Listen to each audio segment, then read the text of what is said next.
Halo, ketemu lagi dengan saya Glenn Fortuna Della Fortiga.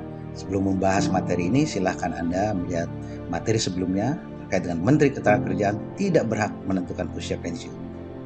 Glenn Fortuna Channel. Baik, sekarang kita akan coba meneliti terkait dengan aturan dan ketentuan di peraturan perundang-undangan, siapa yang berhak menetapkan usia pensiun. Coba kita lihat bersama-sama.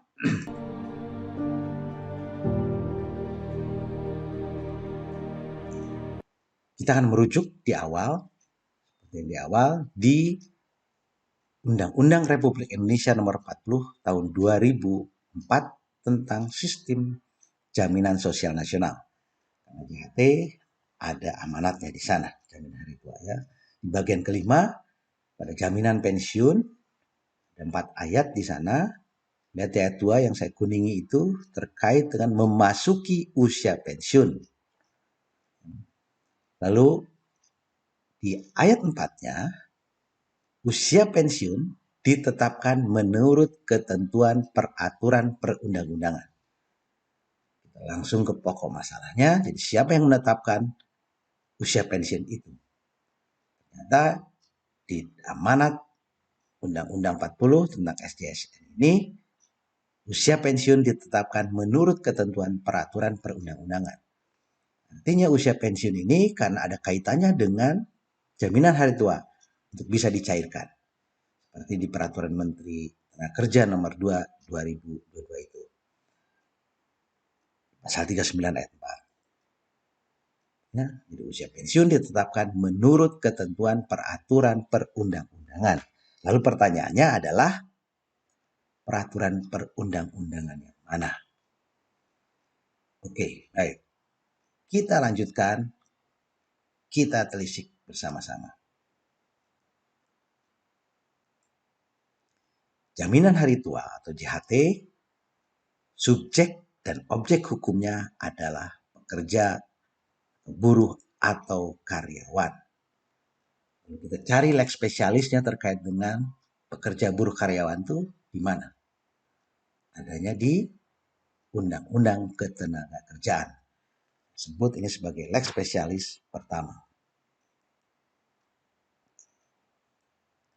Ada 2 undang-undang yang mengatur pekerja buruh atau karyawan ini, yaitu di Undang-Undang Nomor 13 Tahun 2003 tentang Ketenagakerjaan, lalu diakselerasi di dalam Omnibus Law itu Nomor 11 Tahun 2020 tentang Cipta Kerja.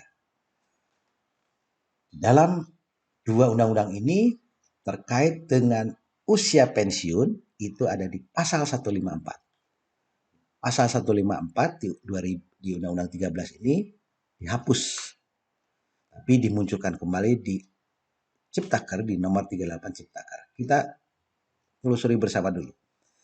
Dan poin C-nya ini yang kita bahas. Ini ada terkait dengan usia pensiun. Pekerja, poin C-nya ini, pasal 154, pekerja atau buruh mencapai usia pensiun sesuai dengan ketetapan dalam perjanjian kerja, peraturan perusahaan, perjanjian kerja bersama, atau peraturan perundang-undangan, atau pekerja buruh meninggal dunia. Jadi poin C ini ada menyatakan usia pensiun yang ditetapkan dalam perjanjian kerja, peraturan perusahaan, perjanjian berusaha, atau peraturan perundang-undangan. Nah, bagaimana di Ciptaker? Dihapus di pasal 154 di Undang-Undang 13, tapi dimunculkan di Ciptaker di nomor 38, yaitu di antara pasal 151 dan pasal 152 disisipkan satu pasal, yakni pasal 151A, sehingga berbunyi sebagai berikut. Inilah yang dimunculkan kembali, tapi di beda pasal. Nomor 38, pasalnya jadi 151A. Di poin C-nya hampir sama, pekerja atau buruh mencapai usia pensiun sesuai dengan perjanjian kerja, peraturan perusahaan, atau perjanjian bersama atau meninggal dunia. Jadi, kalau di Undang-Undang 13 ada peraturan perundang-undangan, di sini sudah tidak ada lagi ngomong tentang peraturan perundang-undangan. 3 saja bahwa usia pensiun itu sesuai dengan perjanjian kerja. peraturan perusahaan atau perjanjian kerja bersama. Ya, jadi pada Undang-Undang Ketenagakerjaan, dua undang-undang ini menyatakan bahwa usia pensiun ditetapkan sesuai dengan pertama perjanjian kerja, kedua peraturan perusahaan atau perjanjian kerja bersama. Ini poin pentingnya. Jadi usia pensiun ditetapkan di sana. PK, di PP, dan PKB. Kita lihat yang lain. Jaminan hari tua kalau dikaitkan dengan usia pensiun. Karena pencairan jaminan hari tua itu ada ketentuan di PM-Naker nomor 2 2022 ini terkait dengan mencapai usia pensiun, mencapai usia pensiun. Bagaimana kaitannya karena usia pensiun? Undang-undang mana yang akan kita rujuk? Undang-undang yang ada di Indonesia terkait dengan dana pensiun atau usia pensiun ada di aturan undang-undang dana pensiun, disebut sebagai Lex Specialis 2. Mari kita lihat bersama-sama. Di Undang-Undang 11 tahun 92, di pasal 27, di ayat 2, dan menyebutkan usia pensiun normal wajib ditetapkan dalam peraturan dana pensiun. Jadi ngomong baru hari ini usia pensiun normal, yang lainnya usia pensiun. Usia pensiun itu ada pensiun ditunda atau dipercepat, ada usia ya ditunda dipercepat ya. Rujukannya pada usia pensiun normal wajib ditetapkan dalam peraturan dana pensiun. Hubungannya dalam peraturan dana pensiun pasti akan merujuk kepada peraturan perusahaannya. Tapi kalau di DPLK sebagai dana pensiun lembaga keuangan, apabila karyawan ditempatkan di DPLK, ada ketentuan dana pensiun di sana wajib pensiun normalnya di usia mana. Jadi kalau kita mau cerahkan ke sana di usia berapa, bisa atau tidak. Nah, namun demikian, ditetapkannya usia pensiun normal ini tidak boleh melebihi, kata-kata lihat ini saya kuningin, tidak boleh melebihi usia yang ditetapkan oleh menteri yang membidangi masalah ketenagakerjaan. Wow, ternyata ada amanat di Undang-Undang 11 tahun 92 tentang dana pensiun, diamanatkan menteri menetapkan, dalam hal ini Menteri Ketenagakerjaan, bisa menetapkan usia pensiun normal.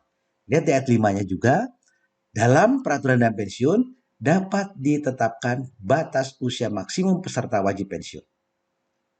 Dalam hal peserta tetap bekerja setelah dicapainya usia pensiun normal. Dengan ketentuan bahwa batas usia maksimum dimaksud sesuai dengan usia yang ditetapkan oleh menteri yang membidangi masalah. Jadi amanat di pasal 27 di Undang-Undang Dana Pensiun, menteri dapat menetapkan pertama batas usia pensiun normal yang ditetapkan oleh menteri dan batas usia maksimum wajib pensiun. Jadi apabila kalau ditetapkan oleh menteri wajib usia pensiunnya 60 seperti di MTK nomor 2 tahun 93, ada batas wajib peserta pensiun itu di usia 60. Aturan pemerintah nomor 45 terkait dengan pensiun itu pertama sekali itu di usia 56. Lalu di 2019 jadi 57, lalu 3 tahun kemudian akan bertambah lagi menjadi 58. Lihatnya di peraturan pemerintah nomor 45. Setiap 3 tahun akan bertambah. Nah, ini mungkin sebagai batas usia pensiun normal. Nah, maksimumnya tidak ditentukan, tapi disebutkan sampai batas usia 65. Nanti kita lihat sama-sama di peraturan pemerintah nomor 45 itu. Jadi usia pensiun normal tidak boleh melebihi usia 56 tahun apabila ditetapkan di dalam peraturan dana pensiun, merujuk ke tadi yang tadi di sinkronnya di Undang-Undang 13 dan Undang-Ciptaker, Undang 11, yaitu ditetapkan di perjanjian kerja, peraturan perusahaan, dan perjanjian kerja bersama. Usia pensiunnya tidak boleh melebihi 56. Anda nanti di pensiun di usia 57. Ini bisa jadi perkara juga karena ada batas usia maksimum di saat usia pensiun normal. maka usia pensiun normal dapat ditetapkan boleh kurang dari usia 56 tahun. Jadi bisa juga usia pensiun normal ditetapkan pada usia 55 tahun. Karena tidak boleh melebihi berarti boleh kurang dari 56. Sinkronisasinya adalah ditetapkan di perjanjian kerja. Karena satu perusahaan lain bisa mengatakan, karena mungkin dia harus fresh, usia pensiun Anda di usia 45 ya. Bisa jadi begitu. Jadi bisa berbeda-beda tergantung perjanjian kerjanya, unit kerjanya, dan memang jenis pekerjaannya. Kurang lebih itu. Jadi sesuai yang ditetapkan dalam perjanjian kerja, peraturan perusahaan atau perjanjian kerja bersama. Lihat pada Undang-Undang 13 dan Undang 11 yang tadi sebelum ini. Oke, kenapa saya tadi sebut-sebut usia pensiun normal? Karena usia pensiun itu memang jadi perkara. Di bahasan saya sebelumnya, di aturan ketenagakerjaan, di secara advokasi, pengaturan uang pesangon pensiun dalam PP 35 2001 bertentangan dengan Undang-Undang 1192 tentang dana pensiun sebagai lex spesialis. Ini terkait dengan usia pensiun menjadi masalah. Bukti sekarang dengan munculnya peraturan Menteri Tenaga Kerja nomor 2 2022 terkait dengan penetapan usia pensiun. Bagian keduanya juga, bisakah iuran yang dibayar pengusaha dalam program pensiun untuk membayar uang pesangon pensiun karyawannya? Silahkan Anda elaborasi di YouTube channel saya untuk mendalami terkait dengan uang pesangon pensiun. Baik, keseluruhan dari materi pertama, berhakkah Menteri Ketenagakerjaan menetapkan usia pensiun? Lalu siapakah yang berhak menetapkan usia pensiun? Pada bahasan ini saya mengacu pada legal maxim yang biasa di dalam pemahaman hukum internasional maupun di negara kita. Dan terkait dengan hierarki peraturan perundang-undangan. Jadi ada di legal maxim itu ada istilah lex, sebagai ada ciumnya adalah lex specialis derogat legi generali. Itu adalah penafsiran hukum yang menyatakan bahwa hukum yang bersifat khusus, lex spesialis, makanya tadi saya sebut lex spesialis pertama, lex spesialis kedua, dan ada lex spesialis ketiga nanti di SDSN, itu mengesampingkan hukum yang bersifat umum. Ya, saya bahas di situ lex spesialisnya. Jadi JHT hubungannya karena objek dan subjeknya ada di ketentuan atau di Undang-Undang Ketenagakerjaan sebagai lex spesialis. JHT kaitannya dengan usia pensiun ada diatur di dalam Undang-Undang Dana Pensiun. Dan JHT adanya di sebagai amanat di Undang-Undang SJSN, Sistem Jaminan Sosial Nasional. Itu sebagai lex spesialisnya. Lex superior derogat legi inferior adalah yang menyatakan bahwa hukum yang tinggi, lex superior, mengesampingkan hukum yang rendah. Di tata urutan itu ada kita bahas peraturan Menteri Tenaga lalu sebelumnya mengacu kepada PP 46 dan 60 terkait dengan peraturan pemerintah, lalu ada undang-undang. Urutan yang paling tinggi kalau di dalam Undang-Undang nomor 12 tahun 2011 tentang pembentukan peraturan perundang-undangan sebagai hierarki perundang-undangan merujuk pada lex superior ini, Undang-Undang Dasar 45 yang pertama, lalu ada undang-undang. Saya ambil undang-undang lex spesialisnya, ini di 3 undang-undang. Undang-Undang Ketenagakerjaan, Undang-Undang Dana Pensiun, dan Undang-Undang SJSN. Lalu ada peraturan pemerintah. Peraturan pemerintah yang di PP 46, 45, 46, dan 60, perubahannya terkait dengan acuan Ibu Menteri Tenagakerja menetapkan usia pensiun. Lalu ada peraturan presiden. Nah, bagian-bagian ini sebagai lex superior bahwa undang-undang lebih tinggi kedudukannya di peraturan pemerintah maupun peraturan menteri. Nah, ini kaitannya dengan Menteri Tenagakerja. Lalu ada yang lain, ada cium sebagai legal maxim itu hukum lex posterior derogat legi priori adalah asas penafsiran hukum yang menyatakan bahwa hukum yang terbaru mengesampingkan hukum yang lama. Karena peraturan Menteri Kerja ditetapkan di 2022 atau di tanggal 2 Februari 2022, tapi karena kedudukan hukumnya di bawah undang-undang, makanya tetap sebagai mengacunya kepada lex spesialis dan lex superior ini yang lebih kuat. karena dia di bawah di undang-undang tadi 3 undang-undang.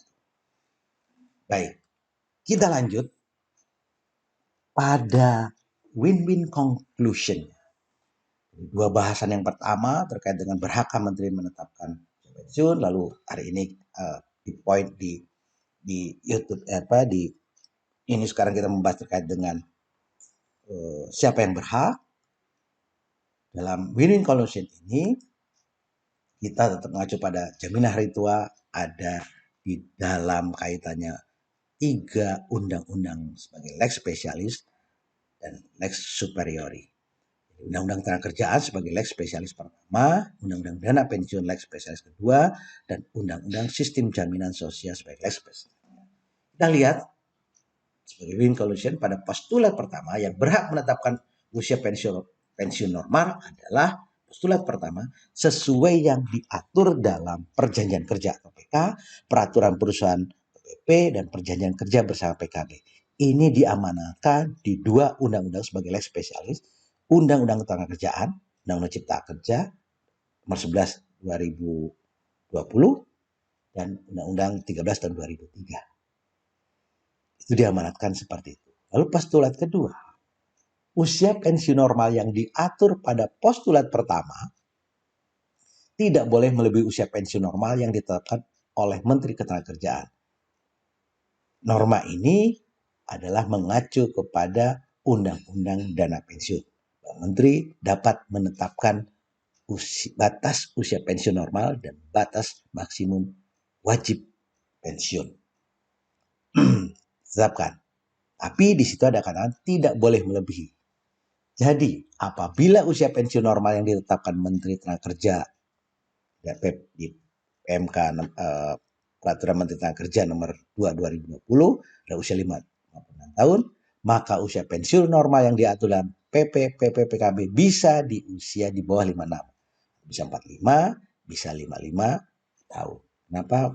Karena di Undang-Undang Dana Pensiun menyebutkan bahwa usia pensiun normal, lalu ada namanya pensiun dipercepat atau pensiun. Ada pensiun diperpanjang. Usia pensiun dipercepat itu ada ketentuan 10 tahun dari ditentukannya usia pensiun normal. Kalau usia pensiun normalnya 55, lalu 10 tahunnya sebelumnya adalah usia 45. Itu mendapatkan manfaat pensiun. Jadi, konklusinya adalah sesungguhnya jaminan hari tua pada BPJS Ketenagakerjaan dapat diambil, dicairkan di usia pensiun normal yang telah diatur pada perjanjian kerja, peraturan perusahaan, perjanjian kerja bersama di perusahaan masing-masing tempat pekerja bekerja. Dan sekali lagi konklusinya, jadi sesungguhnya JHT pada BPJS Ketenagakerjaan dapat diambil, dicairkan di usia pensiun normal yang telah diatur pada PK, PP, PKB di perusahaan masing-masing tempat pekerja bekerja. Demikian bahasan kali ini. Terima kasih. Kurang lebihnya mohon maaf. Assalamualaikum warahmatullahi wabarakatuh. Salam sejahtera.